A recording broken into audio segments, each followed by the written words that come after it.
안녕하세요, 영화 덕후 여러분. 여러분의 영화 덕심을 자극할 팟캐스트 양용씬에 오신 것을 환영합니다.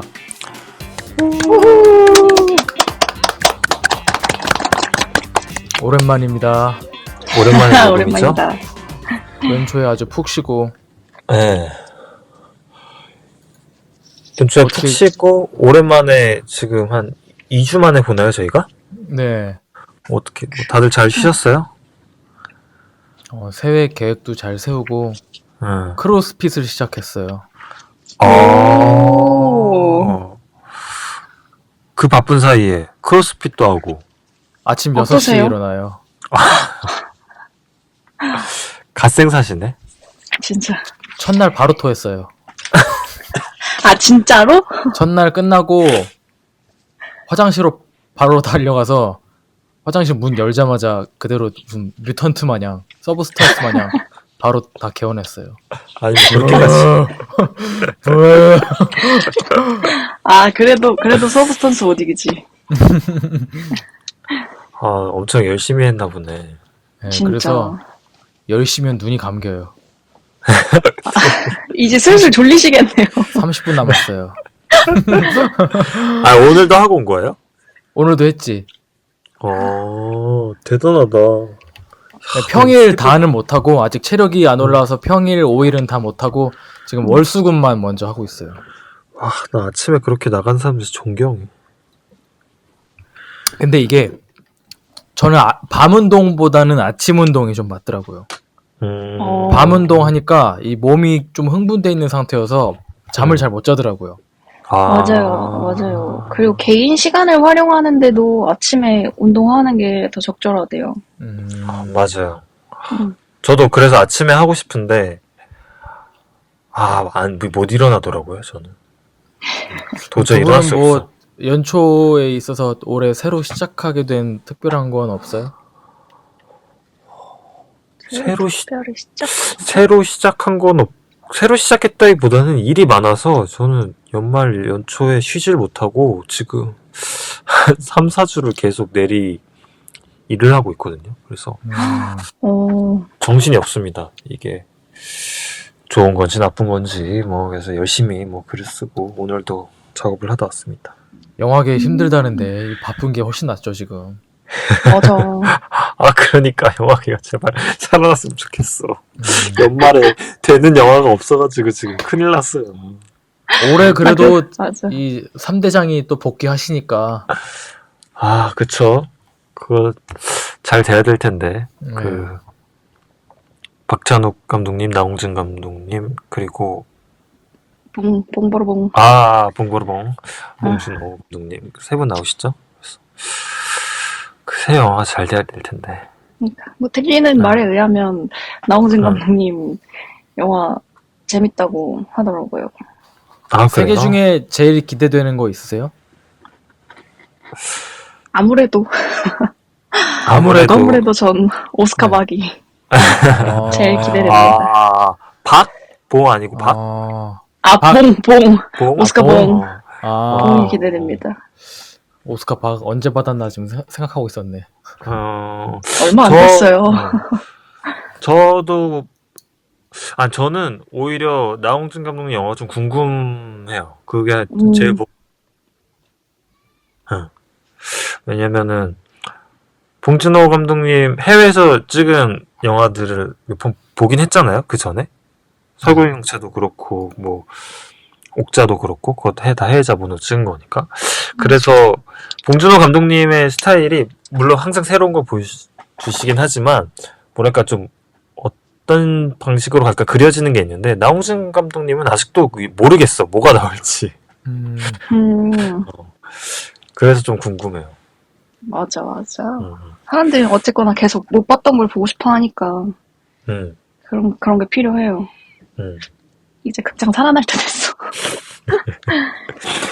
용우님은 기대되는 감독님 있으세요? 저는 팍이요. 팍? 찬옥 팍. 그쵸. 최근에 크랭크업 했다고 하는데 어쩔 수가 없다 그거죠? 그쵸. 어쩔 수가 없다. 어쩔 수가 없다. 저희 회사에서 하거든요, 믹싱을. 그래요? 네. 그럼 곧 뭐 몇 개월 뒤면 받겠네. 받아보겠네. 그렇죠. 잘해야죠. 열심히 해야죠. 재밌겠다. 재밌겠는데요? 아닌가? 직장인의 마인드는 또 그게 아닌가? 모르겠어요. 항상 완성된 작품만을 보다가 네. 그 과정에 속하려 하다 보니 어떨지 좀 가늠이 안 잡혀요. 과연 내가 그 첫 이미지를 내가 어떻게 볼 것인가. 근데 재밌는 작품은 일이어도 재밌어요, 만들면서. 기대를 좀 해보십시오. 그랬던 작품들이 있으셨나요? 좀? 전 글로리 할 때가 제일 재밌었습니다. 더 글로리? 예, 예. 아, 그냥 글로리 대본 보는- 저거였구나. 맞아. 대본 네. 보는 것부터 너무 재밌었어가지고. 잠을 안 자도 즐거웠어요. 아, 정말요? 정말로. 대단하네요. 대단한데요? 다들 기대하십시오. 저는 재밌는 작품이야, 내 재밌는 작품. 재밌게 쓰면은 스탭들이 잠을 안 자도 된다. 잠을 안 자도 된다. 그런 의미는 아니고요. 네. 나 저항받아, 근로자들한테.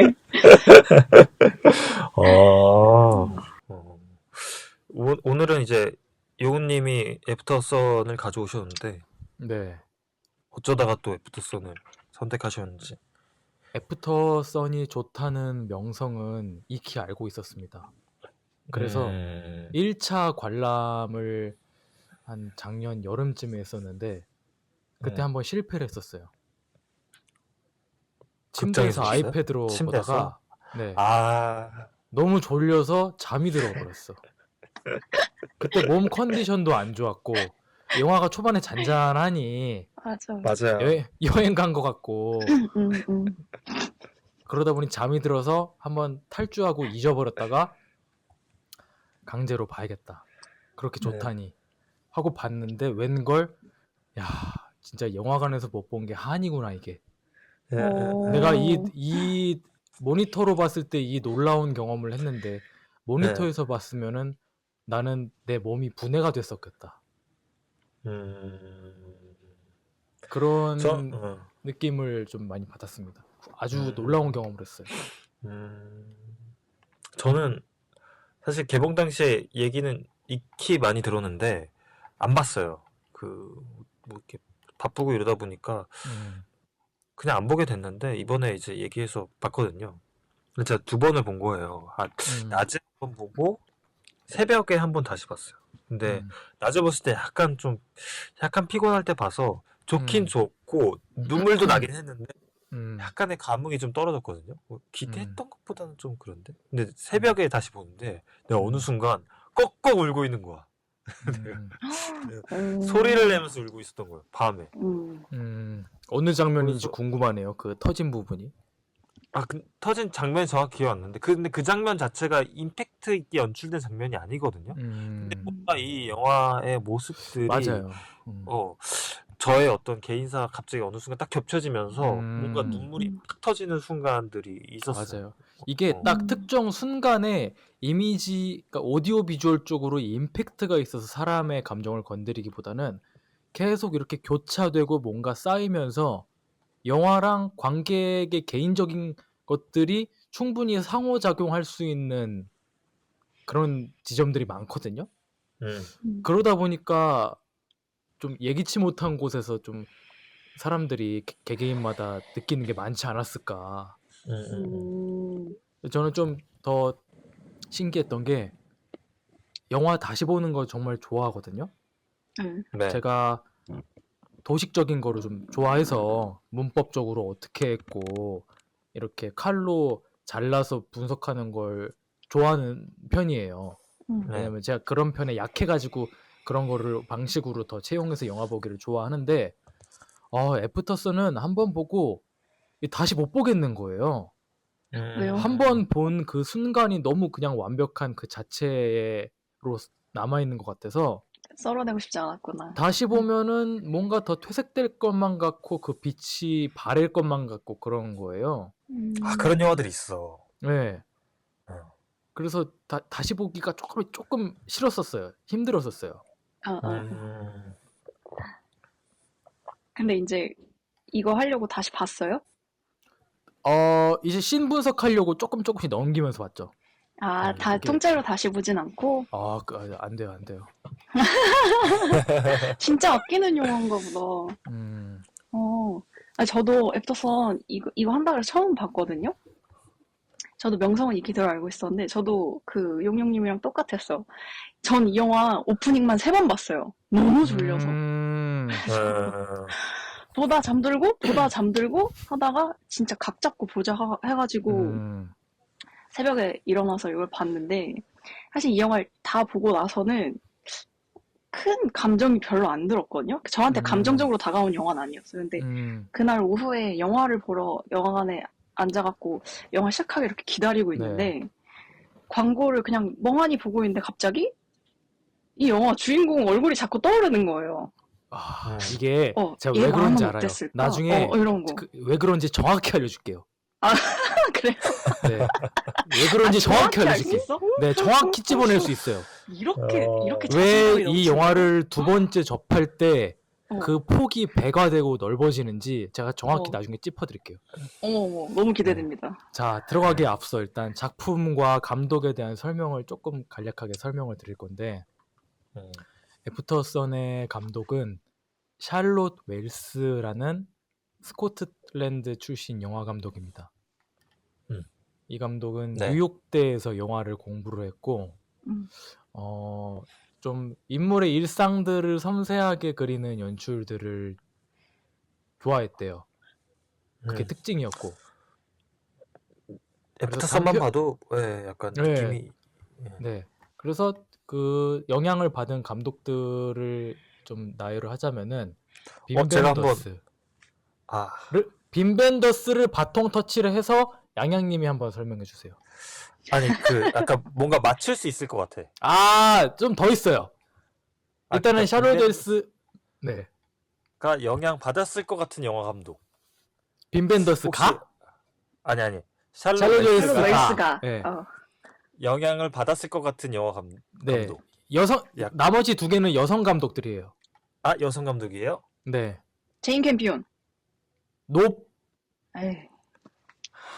근데 이게 팩트는 아니에요. 뭐 있을 수도 있었고 다만 지금 그냥 인터넷에 드러난 정보로만 제가 말씀을 드리는 거니까 네. 각자가 생각하는 감독들이 아니다라고 단정 지을 수는 없는 거죠. 비슷한 면이. 네. 좋아할 수 있지. 여성 감독? 여성 감독 하니까 나 갑자기 생각이 안 나는데? 무슨 약간 뭐 오즈나 에드워드 양 이런 사람 생각했는데? 조금 현대적으로 와야 됩니다. 현대로 가야 와야 돼요? 네.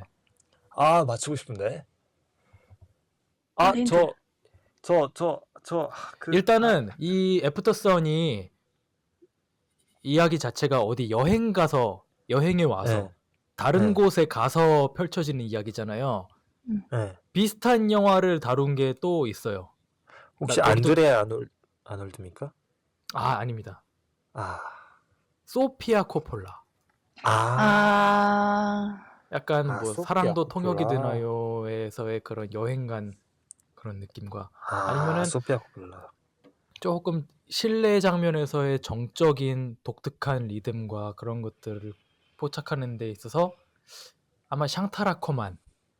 네, 저는 잔느딜망 실내 장면 볼 때 잔느딜망 느낌도 조금 났던 것 같고 샹타라코만 얘기 들으니까 요런 감독들에게 영향을 받았대요. 전혀 틀렸네요, 제가. 다 틀렸네? 전혀 아닌데? 근데 틀렸다고 할 수 없죠. 뭐 비슷한 게 남아 있으면은 충분히 거기에 영향을 받았을 수도 있고. 맞아. 물어보면 좋아해요라고 대답할 것 같아요. 그쵸. 누군지 모르겠지만. 그죠. 싫어하진 않을 것 같아. 그리고 이 애프터선은 샬롯 웰스의 자전적인 경험을 녹여낸 작품이고 장편 데뷔작입니다. 와, 이거 진짜. 시나리오를- 감독은 네. 이 감독이 애늙은이에요. 이미 그 인생을 한번 다 산 사람이야. 그 애늙은이라고요? 영화가 애늙은이 감성이야. 잠깐 끊겼었어요. 뭐야? 잠깐 끊겼었어. 지금 들려요? 지금 들리죠? 애늙은이부터 다시 하면 돼. 애늙은이라고요? 그래서 제가 봤을 때 이 감독은 애늙은이에요. 인생을 이미 다 한번 살아본 그런 감성이 들어. 장편 음. 데뷔작의 감성이 뭐랄까, 음.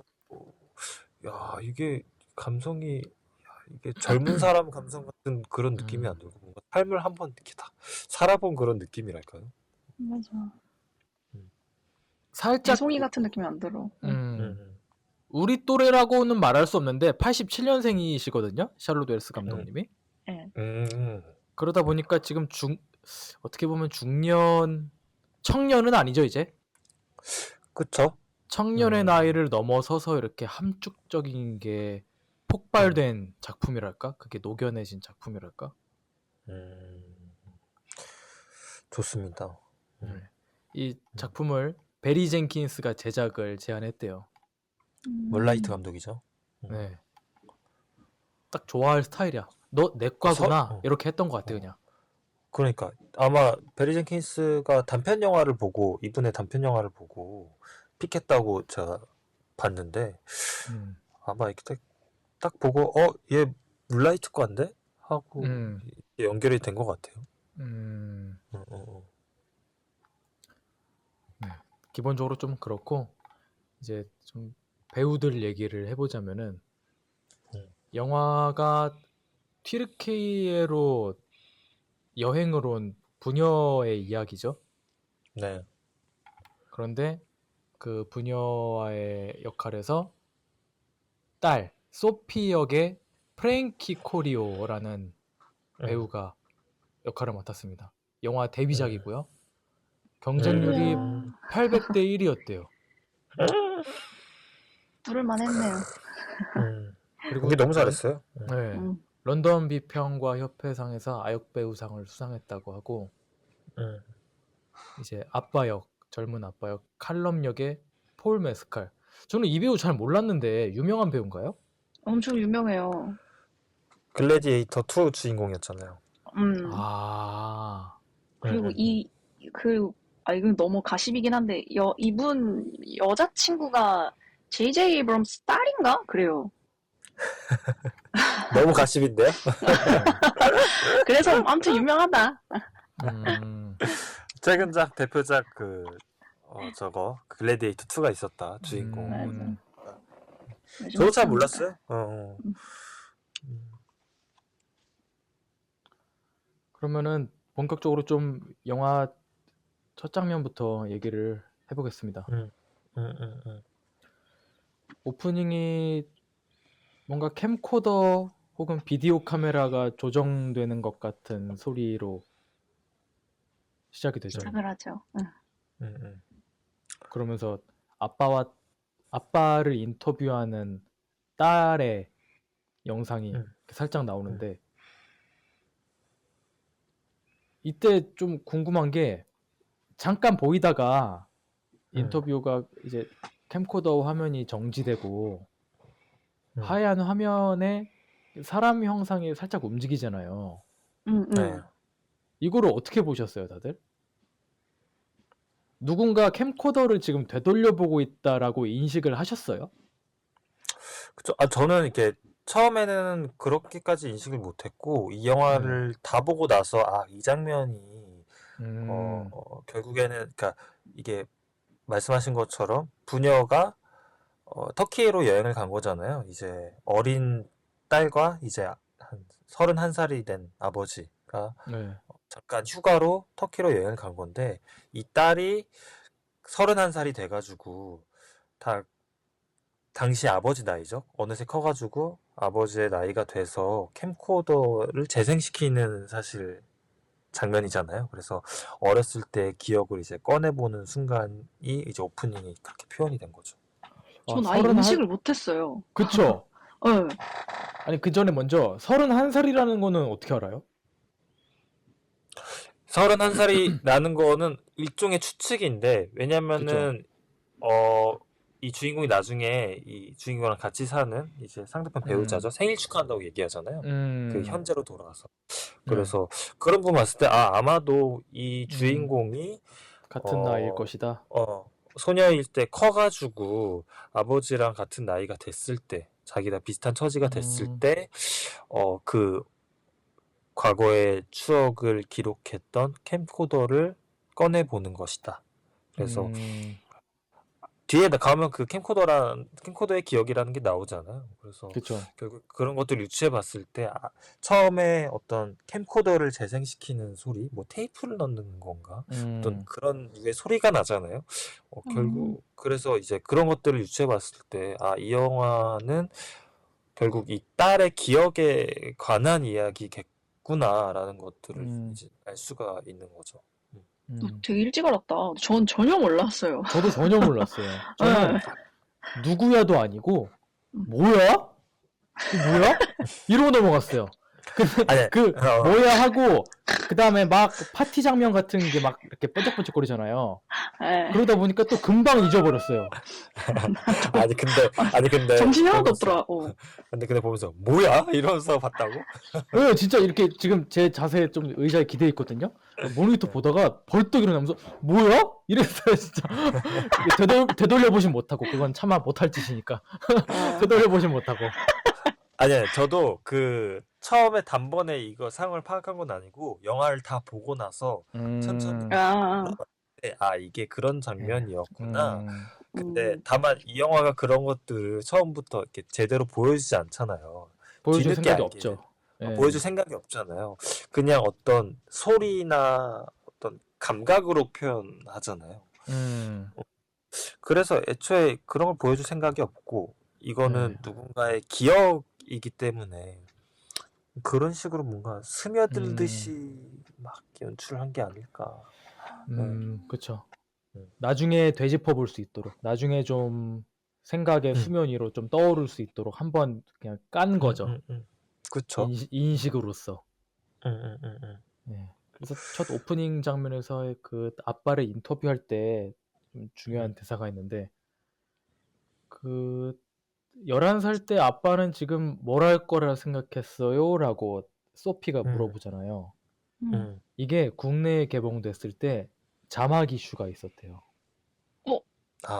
처음에는 11살 때 아빠는 지금 뭘 할 거라 생각했어요?가 아니라 아빠가 11살이라면 지금 뭐 할 것 같아요? 이렇게 나왔대요. 의미가 많이 달라지네. 그쵸? 네. 뭐라고? 잠시만, 나 그렇게 본 것 같은데? 다시, 자, 예. 수정 전. 수정 전. 아빠가 11살이라면 지금 뭐 할 것 같아요? 수정 후. 11살 때 아빠는 지금 뭘 할 거라 생각했어요? 11살 때 31살이 된 아빠는 지금 뭘 할 거라 생각했어요? 그러니까 완전히 다른 거죠. 그쵸, 다르죠. 네. 요런 자막 이슈가 있었대요. 아무튼 그런 말을 하고 아빠가 이렇게 정색을 하면서 이미지가 정지되고 막 번잡한 무슨 파티, 학교 미드나잇 파티처럼 정신없이 이미지가 나열이 되고 그러면서 비행기가 슝 떠나는데 튀르키예로 간 부녀의 이야기로 시작이 됩니다. 맞아요. 근데 저는 그 오프닝 때 그 질문이 사실상 이게 부메랑이 돼서 주인공에게 돌아오는 질문이라고 생각했거든요. 결국엔 제가 주인공을 31살이라고 생각한 이유도, 그러니까 이건 어차피, 그러니까 주인공이 그때의 캠코더에 기록된 것을 31살이 돼서 꺼내보는 거다 라고 제가 말했잖아요. 그럼 꺼내봤을 때 딱 처음 나오는 영상이 말하신 것처럼 아빠가 11살 때 아빠는 31살 때 뭐 할 거라고 생각했어요? 근데 그 질문이 부메랑으로 돌아가서 주인공에게도 정확히 떨어지게 되는 거죠. 그래서 31살이 된 내가 그 당시에 아빠의 모습을 이렇게 더듬는 과정, 내가 몰랐던 아버지의 어떤 모습들을 더듬는 과정, 그리고 그러면서 동시에 자기 자신의 인생을 되짚어 보기도 하는 거죠. 그래서 요 첫 번째 파티 제가 파티라고 씬을 좀 명명을 해도 되는지 모르겠어요. 그 정신없는 씬이라 할게요. 네. 정신없는 씬에서 네, 아, 파티라고 하세요. 네, 파티 씬에서 네. 이 영화를 다 보면은 이게 성인 소피, 어른 소피인 것을 알지만 처음엔 모르잖아요. 네. 처음에는 누구야 얘? 이렇게 쓰지 않았어요? 이 사람 누구야? 나 아빠인 줄 알았어. 그쵸? 아빠인 어. 줄 알고 저는 나중에 조금 다시 나왔을 때 얘가 저기 아내인가 보다. 아. 파티 같은 데서 만난 자기 와이프인가 보다. 그리고 둘 사이에서 소피가 나왔나 보다. 이렇게 추측을 좀 하면서 봤었던 것 같아요. 그럴 아, 수 저는 있겠네요. 이 이야기의 시놉시스를 약간 접하고 가서 네. 이렇게 여자가 나왔을 때 저거는 성인이 된 저 여자의 모습인가라고 어렴풋이 짐작은 했던 것 같아요. 오. 확신은 안 했고 그냥 짐작 정도. 알고 보는 게 이렇게 중요하다. 그래서요.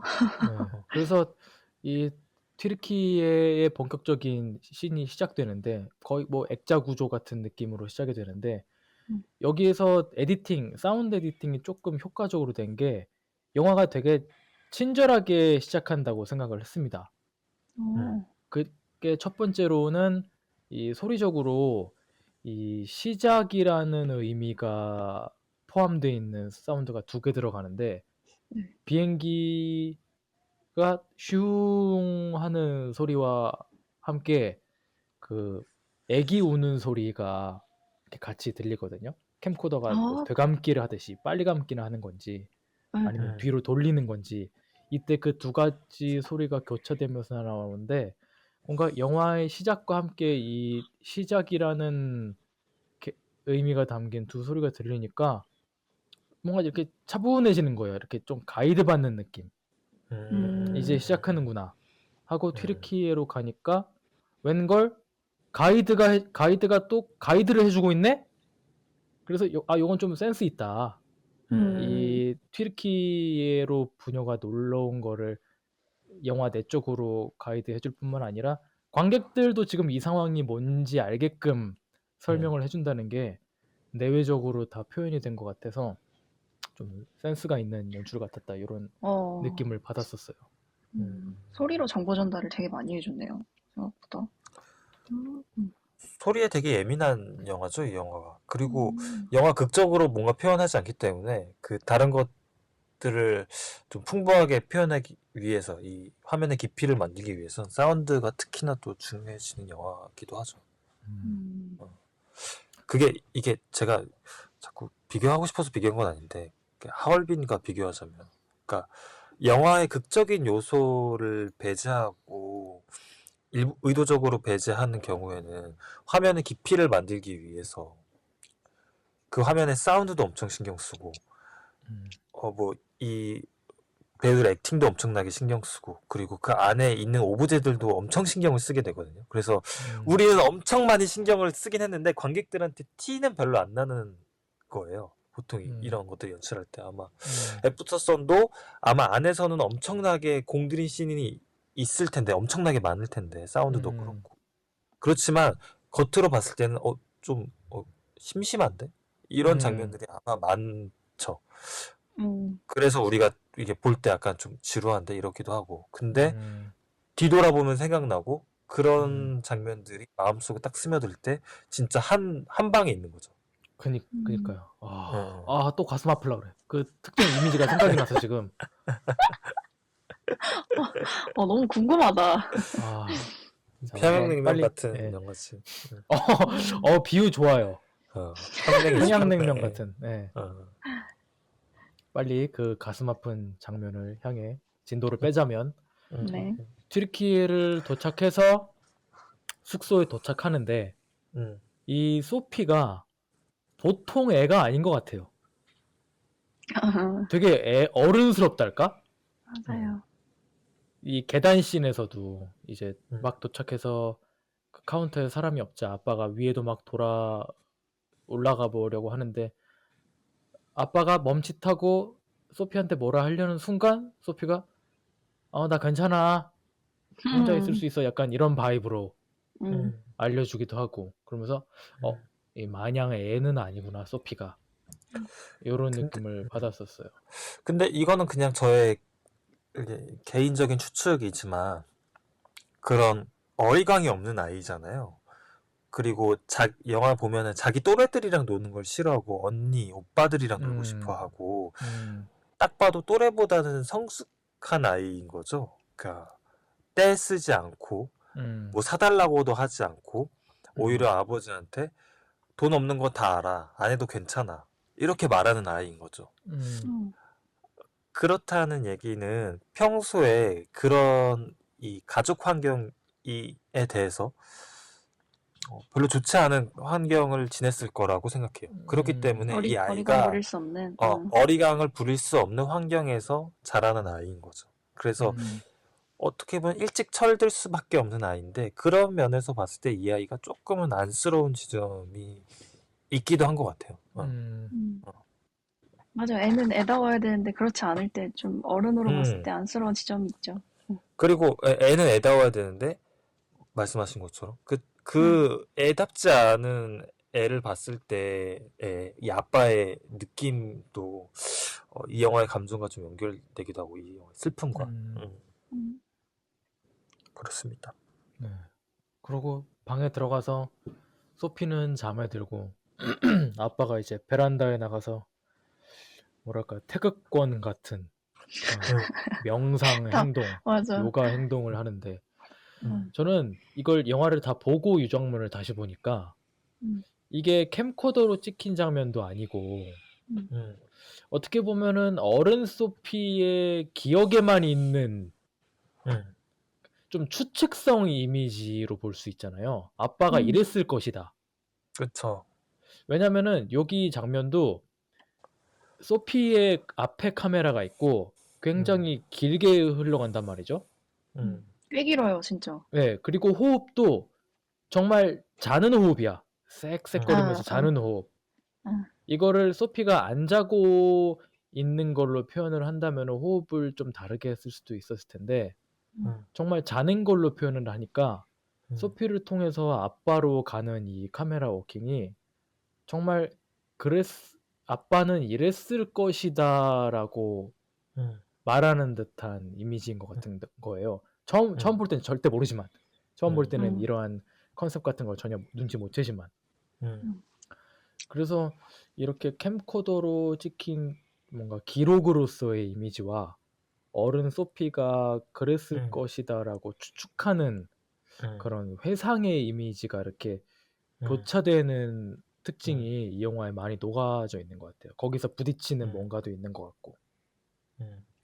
저도 그 장면을 보면서 그러니까 이거는 결국에는 소피가 그 당시에 미처 보지 못했던 아버지의 아버지가 우울증에 걸린 상태잖아요. 일종의. 근데 그 당시 소피는 그걸 알지 못했죠. 알지 못하고 천진난만하게 그냥 그 시간들을 보냈죠. 근데 뒤늦게 지나고 나니 그때 아버지가 겪었던 어떤 고통이나 아픔이 아버지의 나이가 돼서 어렴풋이 이해가 가기 시작하고 그러면 이 기억을 꺼냄으로써 그때 내가 보지 못했던 아버지를 보기 위한 노력 같거든요. 이 영화의 기억 자체가. 그래서 이 카메라 워킹이 어떻게 보면 되게 슬프기도 한 게 내가 그 당시에 보지 못했던 아버지를 보기 위한 노력 그 자체인 거예요. 이 카메라 워킹이. 그러니까 잠든 소피가 있고 잠든 소피 너머로 밖에서 담배 피고 있는 아버지를 줌인하죠. 그러니까 아버지 바로 옆에 가서 그걸 촬영하는 게 아니라 잠든 소피의 옆에 카메라는 있고 아버지를 줌인하는 그 자체. 내가 아버지 옆에 가서 그 카메라 바로 옆에 가서 찍을 수가 없는 거죠. 이건 기억이기 때문에. 그래서 이러한 뭐랄까 시선의 포지션이라고 해야 될까? 이 영화와 관객의 이 스페이싱이라고 해야 될까? 처음에 영화 보면서 되게 이상했던 게 잠시만요. 나하고 이 영화 사이에 뭔가 지금 다른 시선이 껴있는 것만 같은 느낌을 자꾸 받는 거예요. 영화를 처음 볼 때.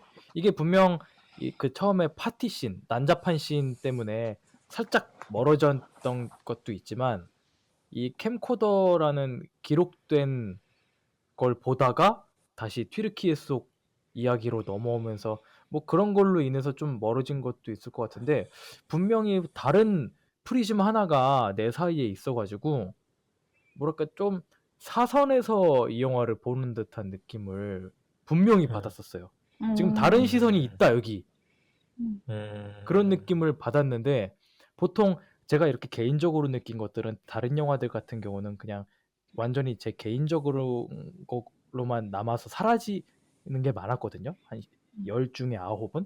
근데 이 영화는 그런 느낌을 받아들이게 하고 그것들을 더 이야기가 진행되면서 더 확장을 시켜주니까 저로서는 이 영화하고 진짜 소통하고 있다는 기분이 확 드는 거예요. 그래서 특별한 느낌을 더 받았던 것 같아요. 저는 그 느낌이 이게 누군가의 기억인 거잖아요. 이 과거 씬들은. 그래서 이렇게 렌즈가 보통 다 광각이 아니죠. 망원 렌즈로 거의 다 찍더라고요. 인물들을. 그래서 이 주변에 공간이 한눈에 들어오는 장면이 거의 없고 이거 인물만 약간 포커싱 되는 느낌으로 그 하나의 어떤 사물이나 인물이 포커싱 돼서 보여지는 장면들이 되게 많거든요. 그게 다 위주인데 이게 결국엔 누군가의 기억이기 때문에 뭔가 객관적으로 이 이야기를 기록하는 서술자로서의 카메라가 아니라 누군가의 기억을 대변하는 카메라이기 때문에 그런 넓은 샷을 못 담는구나. 네, 그런 방식으로 촬영이 됐고 그게 어느 순간 이게 보다 보면 그 관객과 딱 링크가 돼서 이 영화에 결국엔 눈물이 쏟아지게 되는 그 지점이 그 촬영 기조가 천천히 스며들다가 이게 정말 내 기억처럼 딱 돼버리는 순간에 딱 하고 터지는 것 같아요. 네. 그래서 네. 저 부부에서 계속 졸아가지고, 저 부분이 제 수면제였어요. 아니 소피 자면서 나도 같이 계속 잠들어가지고. 저도 나른해졌어요. 그 숨소리 때문에. 많은 걸 느끼셨군요. 같은 장면 보고. 네, 처음 볼 땐 몰랐죠. 맞아. 저 처음 볼 땐 좀 나른했어요. 그래서 다음날 이제 놀아야 되니까 이 칼럼이 엄마랑도 통화를 하고 소피는 뭐 선크림도 바르고 아빠가 선크림도 발라주고 바다도 갔다가 이렇게 하루를 보내는데 소피가 아까 양양님이 말씀하신 애들이랑 놀기 싫어하는 그런 바이브도 나타내고 그러면서 맞아요. 이게 좀 곤란한 게 특별한 플롯이 없잖아요. 그냥 노는 거잖아요. 여행 와서 놀고 언니 오빠들 만나서 포켓볼 치고 화장실에 몰래 있다가 언니들 핫한 썰도 듣고 근데 이제 그 장면들에서 좀 느껴지는 게 하나는 이제 아버지가 돈이 많은 사람이 아니다. 일단은 공사 중인 호텔에 와가지고 이제 제대로 이제 못 놀아 소음 때문에 제대로 못 놀아서 소피한테 미안하다라는 식으로 얘기를 한다거나 그런 걸로 봤을 때 아버지가 돈이 많아서 소피를 잘 챙겨줄 수 있는 상황이 아니구나라는 걸 우리가 또 알 수가 있고 또 얘기하셨다시피 이렇게 엄마랑 통화하는데 아버지 옆에서 테이크건 막 하고 있잖아요. 테이크건 막 행동을 하고 있는데 그게 이제 나중에 알고 보면은 그런 행동들이 그냥 저는 자기의 우울증을 다스리기 위한 행동으로 보이더라고요.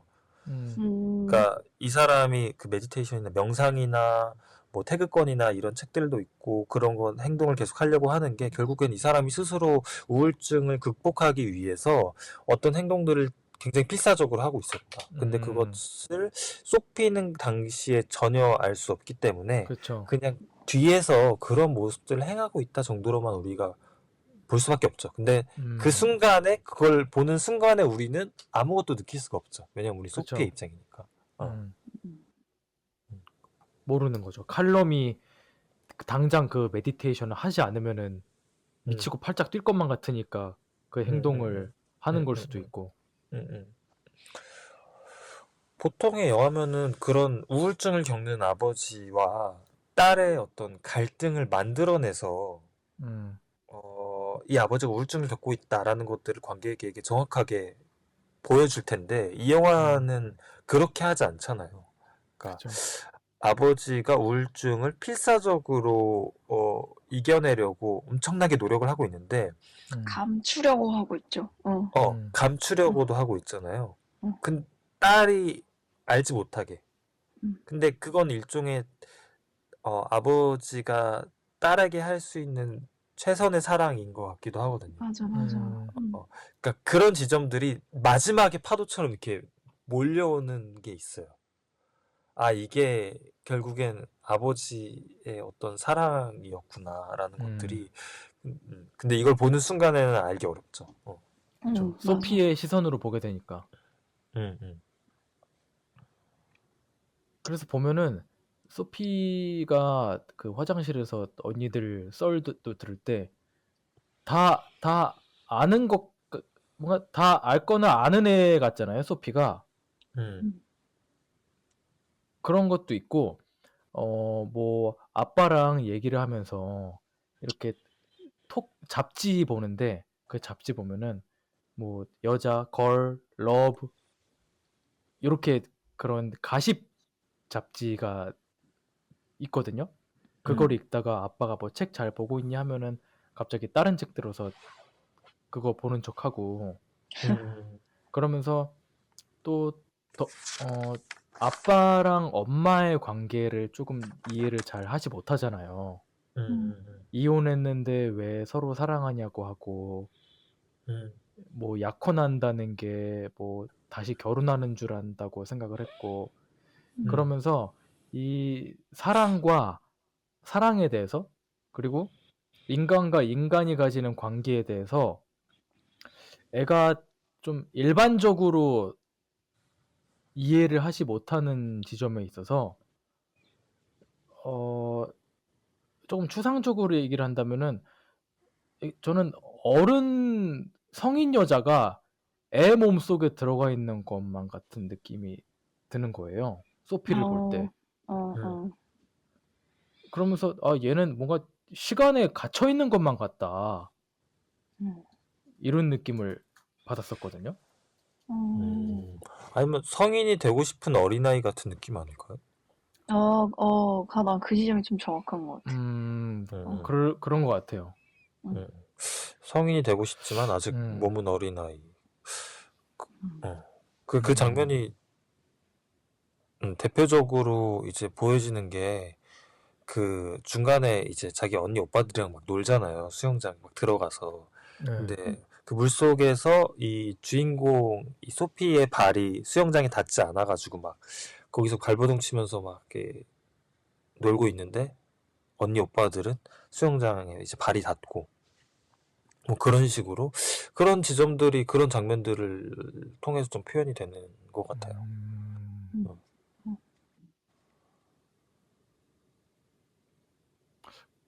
그 소피랑 아빠 보면서 음.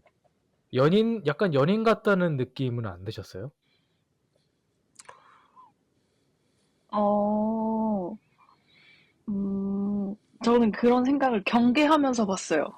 음, 그렇게 보일 수도 있겠다는 음, 이미지들이 있었는데, 음. 음, 약간 그 좀 뒷장면에 응, 이 곧바로 지금 직후의 장면이긴 한데 스킨스쿠버 둘이 하러 떠나잖아요. 음, 응, 스킨스쿠버 하면서 소피가 아빠가 던진 안경을 못 잡아서 바닥에 가라앉습니다. 응, 그리고 둘이 약간 좀 뾰루퉁해져요. 응, 음, 근데 그때 소피가 의자에 이렇게 아빠랑 어색하게 앉아 있다가 응, 음, 건너편에 그 젊은 남녀 커플이 응, 음, 선크림 서로 발라주는 걸 보고 음, 아빠한테 이제 먼저 화해를 하러 가는 느낌을 받아요. 음, 응, 거기 거기까지는 좀 그랬는데 나중인가 어디 소피가 아빠한테 이렇게 머리맡에 누워가지고 이렇게 머리 살짝씩 만지면서 얘기를 하는 장면이 있는데 음. 거기는 완전 연인 같은 장면인 거예요. 음. 그래서 근데, 어, 네, 근데 그럴 수밖에 없는 게, 여기서 초반에 이제 설정들을 계속 깔아주면서 소피에 대한 정보를 주잖아요. 근데 뭐, 아직 뭐, 나이는 뭐 11살이지만 서서히 뭔가 이성의 눈을 뜨는 시기란 말이에요. 음. 그러면은, 소피한테는 가장 처음 경험하는 이성 남자는 아빠일 거란 말이죠. 그쵸. 그래서 여기서 아빠랑 하는 이런 스킨십이나 어떤 경험 등을 통해서 앞으로 내가 만날 이성 혹은 뭐 연인이 될 사람에 대한 경험을 이제 미리 이제 뭐라 그럴까 시뮬레이션 해보는 프리뷰 해보는 존재가 아빠일 거란 말이죠. 음. 난 그래서 그런 텐션이 느껴지는 것도 어쩌면 당연할 수도 있다고 생각해요. 그렇죠. 그리고 소피한테는 가장 첫 어, 남자니까.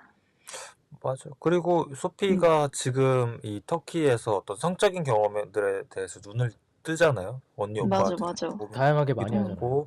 하고, 응, 자기 또래들과도 그런 경험을 갖기도 하고, 응, 이제 아버지가 그런 소피에게 조언을 해주기도 하고, 이런 응, 사람은 안 된다 이러면서 음, 호신술을 알려주기도 하고.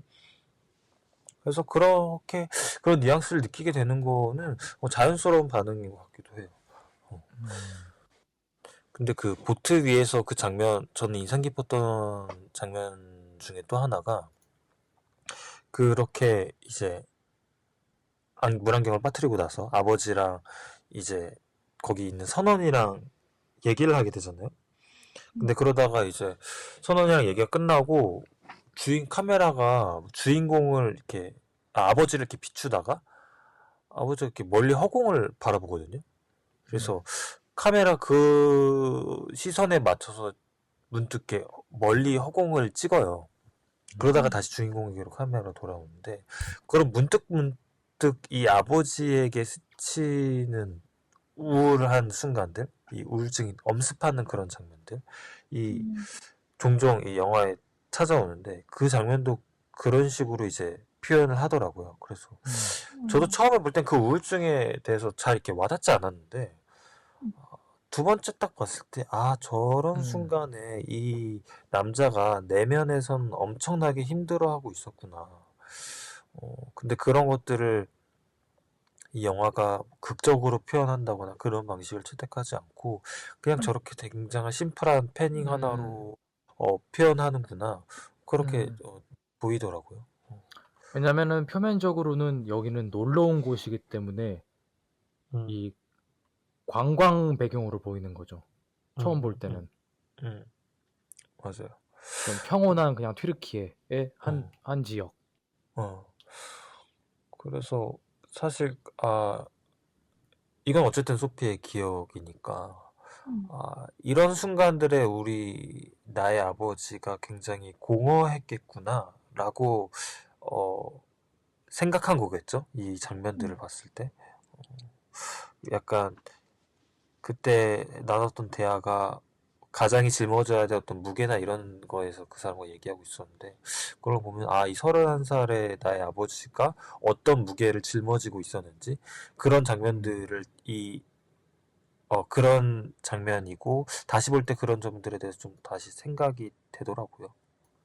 그래서 응, 비슷하게 그런 이미지샷들 중에서 하늘에 찍히는 패러글라이딩이라든지 음, 그 패러글라이딩 샷하고 트랜지션 되면서 다시 바닷물이라든지 음, 그런 것들이 방금 말한 그 아빠가 느끼는 우울감이라는 음, 특징도 들어갈 수 있지만 음, 소피가 조금 음, 아빠가 자유로워졌으면 좋겠다?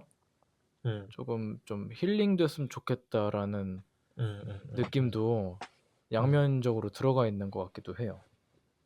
맞아.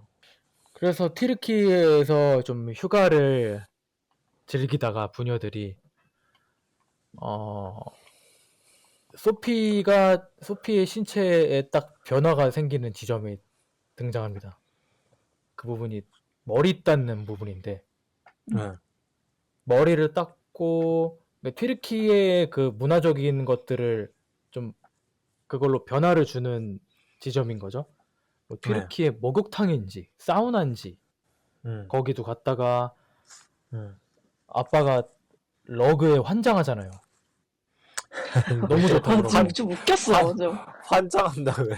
아니 근데 좀 너무 이렇게 막 설명을 하면서 너무 좋지 않니? 네. 막 이러는 걸 들으니까 예, 예. 좀 환장하는 것처럼 보이기도 하고 결국에는 그걸 사잖아요.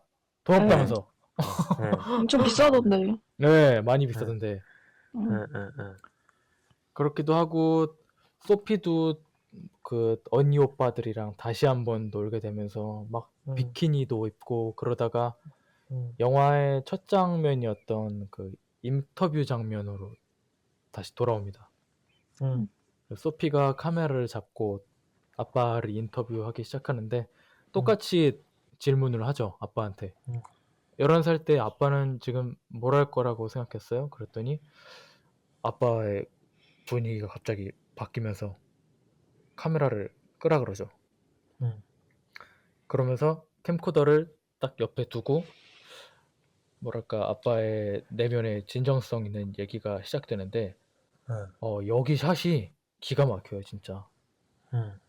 진짜 아빠의 모습은 옆면에 거울로만 살짝 보이고 그리고 좀 오른쪽에 있는 그 아날로그 TV에 그 비춰줘서 보이는데 캠코더를 끄니까 그 검은 화면에 아빠의 모습이 보이잖아요. 그쵸.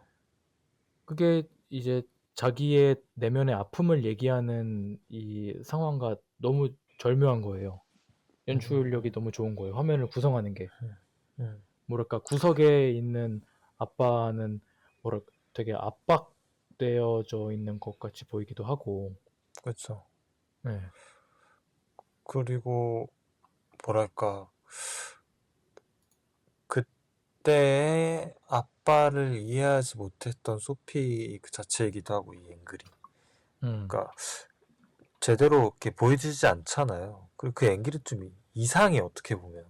인물이 거의 가장자리 끝에 뭔가 위태롭게 조그맣게 보이고 있는 그 모습이 어떻게 보면 되게 이상하기도 한데 이 남자의 처지 그리고 그 처지를 돌아보는 31살의 소피라는 점에서 되게 절묘하다 샷이 그런 생각이 좀 들었어요. 예. 이 캠코더를 끄게 되니까 이 진실이 나온다는 게 어떻게 보면은 결국 이 캠코더 영상이 이 어른 소피의 입장에서 캠코더 영상이 아빠의 내면을 좀 관찰하는 도구이자 어른 소피가 자기 기억 속을 좀 탐구하는 프리즘 역할 같은 거예요. 맞아요. 그리고 그 장면 속에서 캠코더가 꺼지자 검은 화면 속에서 아빠가 보이니까 아 이게 진짜 진정한 블랙미러구나 이 생각이 드는 거예요. 근데 진짜 이 영화에 그런 장면 많아요. 아무래도 뭐 추억을 반추하는 영화다 보니까 어딘가에 비치는 뭐 장면들이 많은데 뭐 창문에 비친 아빠, 뭐 화면에 비친 아빠, 심지어 아빠 그림자 뭐 이런 걸로 아빠를 보여주거든요. 그러니까 뭐 그래서 저는 이 영화에 대한 평을 나중에 봤을 때 이동진 평론가가 보지 않은 것에 대해서 어떻게 보여주는가를 잘 보여주는 영화다라는 말이 그러니까 이런 장면들 때문에였구나. 그래서 내가 보지 못한 걸 이런 뭐라 그럴까 어딘가에 비춰진 하지만 왜곡된 하지만 분명히 사실인 이런 것들 보여주는 방법이 되게 좀 현실적이면서도 되게 똑똑하다라고 느꼈었거든요. 그 막 창문에 비친 장면 같은 경우도 방금 말씀하신 정확히 어느 지점인지 기억이 안 나는데 지금 지점에서 좀 직후일 거예요. 한 5분 내외일 거예요. 서로 이렇게 살짝 포옹을 하고 얘기를 하잖아요. 네, 네. 그 칼럼이 그러니까 아빠가 뭐 그곳은 나에겐 뭐 과거일 뿐이야 이렇게 얘기를 하는데 진짜 그 장면은 지금 하체가 안 보여서 그렇지 연인 샷인 거예요. 서로 이렇게 앉아가지고 살짝씩 흔들면서 포옹을 하고 얘기를 하고 있는 게 완전 연인 샷이고 그 다음 샷도 이렇게 머리카락 슬며시 넘어주는 게 진짜 그럴 애인을 어. 찍는 느낌이어서 그럴 수밖에 없는 게 진짜 서로 사랑한다고 느꼈던 순간이었기 때문에 그렇게 담겼을 것 같아요. 음.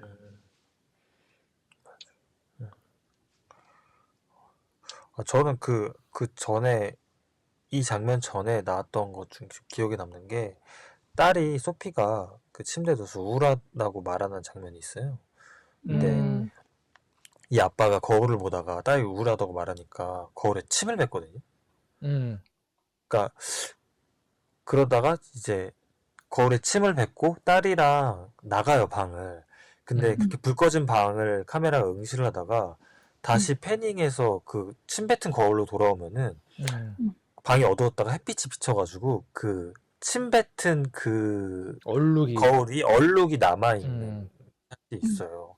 전 그 장면 보면서 아, 연출을 진짜 깔끔하게 되게 잘한다라고 느낀 게, 이게 결국에는 아까 방금 말했던 것처럼 보지 못했던 거잖아요. 소피는 이 침이 뭔지도 몰랐고, 그때 맞아, 그 맞아. 침을 빼는 아빠의 감정이 뭔지 전혀 몰랐는데, 뒤늦게서야 그거를 알게 된 거잖아요. 그래서 그런, 이 기억을 더듬어 간다라는 어떤 이 영화의 컨셉과 그것을 표현하는 이 영화의 방식이 너무 절묘하게 잘 맞아 떨어지고, 어, 그게 확 오는 것 같아요, 감정들이. 음.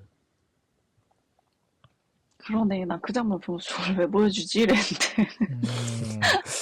그러니까 그게 그랬구나. 어쨌든 아버지의 감정의 흔적이었던 거죠. 아니, 내 딸이 우울하다고 지금 말하고 있는데, 진짜 엄청 슬픈 어, 장면이네. 그러니까 아버진 나도 우울하니까 이 딸의 우울을 어, 어떻게 안아줄 수도 없고, 그게 내 탓인 것만 같기도 하고, 혹은 어, 짜증이 날 수도 있죠. 야, 나도 진짜 우울해. 나도 위로받고 싶은데.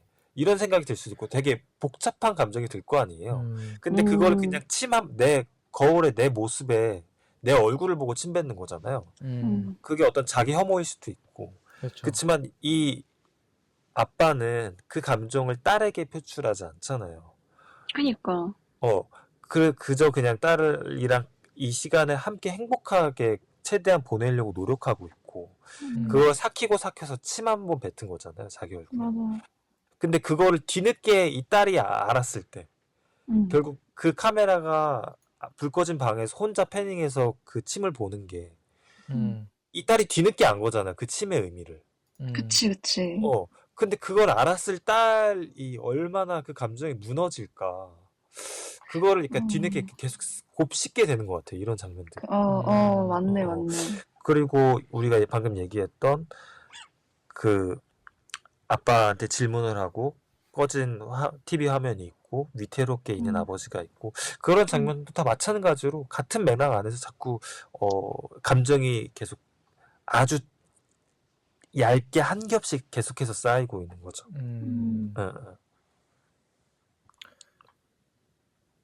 여기 삽입곡도 예술이에요. 뭐죠? 그러니까 캠코더 인터뷰 이후로, 예. 그러니까 두 가지의 시점이 병행될 때 어른 소피가 아빠를 이해하게 된 시점, 그리고 음. 아빠가 어린 소피한테 자기 내면을 털어놓은 시점이 이렇게 시퀀스로 나열이 되면서 삽입곡하고 같이 하게 되는데, 여기 삽입곡이 텐더의 블러라는 곡이거든요. 네. 블러의 텐더인지 텐더의 블러의 블러인지 잘 텐더 모르겠어요. 이지 않을까요? 예, 블러의 텐더. 블러의 텐더. 근데 여기 부분이 love, heal me, 날 치료해줘. 계속 이게 반복이 되고 있어요. I'm waiting for that feeling, oh my baby, heal me, 막 이런 게 있어요. 되게 밝은 분위기 같은데, 요 씬이 끝날 때, 즉, 이 두 부녀가 묵고 있던 숙소의 방에서 카메라가 멀어질 때, 요게 살짝 저는 그 어른 소피의 포지셔닝이라고 생각을 하거든요. 이 멀어지는 게. 여기서 음악이 정상적인 속도로 진행이 되다가 약간 디스크 늘어지는 것 마냥 좀 다운이 돼요. 맞아요. 이게 밝은 분위기의 노래긴 한데 그렇지가 않은 거죠. 이 진짜 진짜를 알아버리니까 아빠가 어. 느끼는 감정들을 알아버리니까 어. 이 노래의 변형으로서 그게 좀 표현이 된 것 같더라고요. 적당히 좀 정리를 하자면은 이 직후의 내용들이 아빠하고 어린 소피가 조금씩 뭐랄까 이상해지거든요. 틀어지게 된다고 봐야 되나? 어떻게 맞아. 보면은 웃긴 게 어른 소피가 아빠의 내면을 알게 된 이후로 지금 보여지는 튀르키예 속 이야기의 부녀 관계가 좀 이상해지는 거라고 볼 수 있는 거죠. 그래서 여기를 좀 그 러닝 타임 시점으로 또 봤을 때 제가 그 미드 포인트라고 생각을 해서 이 뒤에 부녀 관계가 어떻게 좀 달라지는지 그거를 2부에서 같이 설명하면 좋을 것 같습니다. 예, 알겠습니다. 렛츠고. 고생하셨습니다. 수고하셨습니다.